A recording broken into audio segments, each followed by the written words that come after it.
joining me from Worksafe is Meg Tempest, but also from Butterfly, the agency. I'm joined also by Beth Evans. Hello. Hello.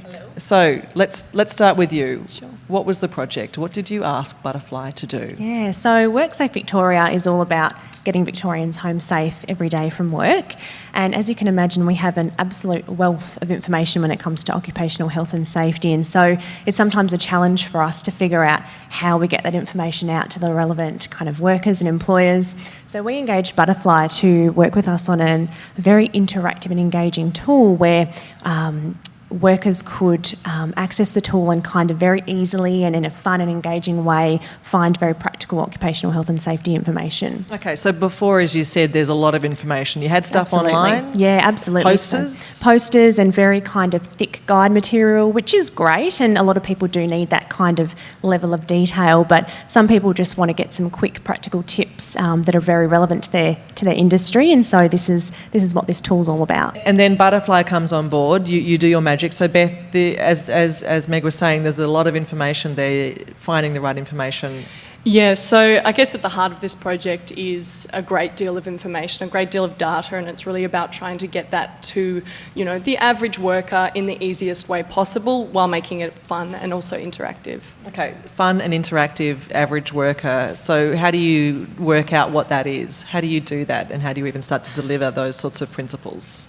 So first of all, the site is built as kind of an interactive app, so it's not your average website.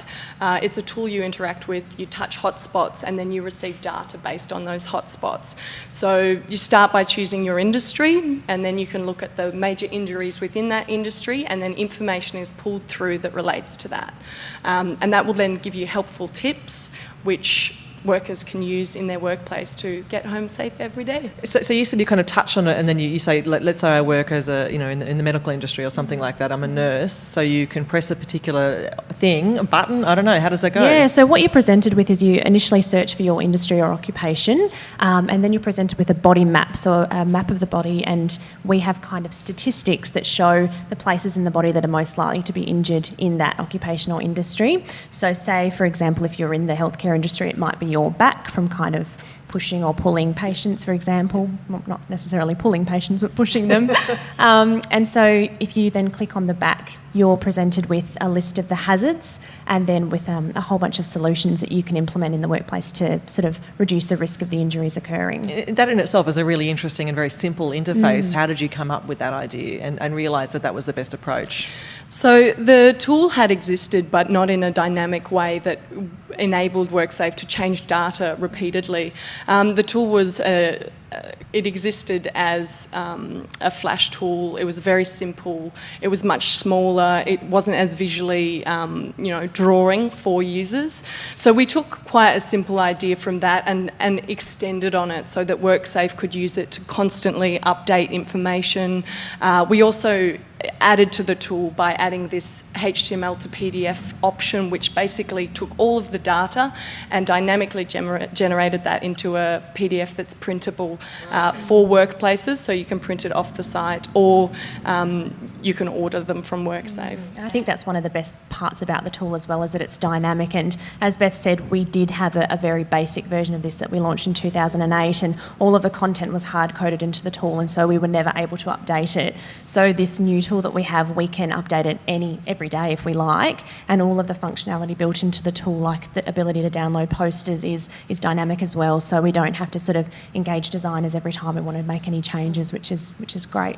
So how do you engage with the customer differently? How has those sorts of statistics even changed as a result of this website? Yeah, I think it's an interesting one. It's sort of, this particular tool is great for people, for employers, for training organisations, for workers. I think it's just it's a different way for them to access information, and it might be a worker that isn't going to sort of comb through hundreds of pages of guidance materials. An employer might do that, but a worker can very easily go onto this tool, and if they want to find out a couple of basic kind of dot points on ways that they can prevent certain injuries. It's just really easy for them to be able to do that now, which is great. So the challenge then for you as a designer, I suppose, to work with a government department, which government, have a sort of tradition of being a bit dry and not very changeable, if that makes sense. So to be with a client that is willing to take on challenges and to do things in new ways, can you talk to me about that process? Yeah, so I think one of the biggest design challenges here is the fact that you've got all this information and the expectation that the average worker will be able to read through many documents to get this kind of information is, I think, a bit steep. So we need to deliver it in this very user-friendly way. So the site acts basically as a hub of all this information that's delivered very simply through a couple of interactions. And you can get to the information that you need very simply by choosing your industry, and then the data's generated for you. So our biggest design challenge was really visual and also working out the logic to get that data across. But also working with a client, a government department in particular, that is willing to take on new challenges like this, that is adaptable, is flexible. What's, as a designer, the benefits for you, I suppose, of being involved with that? Absolutely. I mean, I've worked with a range of different government organisations, and quite often there can be restrictions on the design of it, and this is quite modern and fun, and working with Worksafe in a way where they're happy to explore those different ideas was really, really exciting.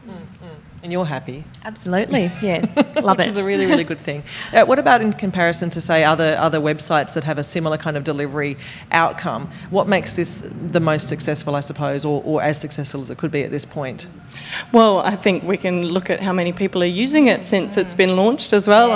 What are they? What's the We've stats? seen a 350% increase in usage since we launched this compared to the old version of the tool. So it's been an enormous surge of activity, which is great. As opposed to the old books, the big tomes that just popped up and something else. Yeah, that's right. And the old kind of injury hotspots tool that we launched 7 years ago. So yeah, it's been fantastic. Do you think that this is something that can be deliverable to other industries as well? That there can be examples that can, that can literally make changes elsewhere? Yeah, absolutely. And with this particular tool, the great thing about it being so dynamic is that we can constantly make changes, and over the next 6 months we'll be adding a whole bunch more kind of industries to the tool. So it's great to have that platform there and for us to be able to continuously build on it.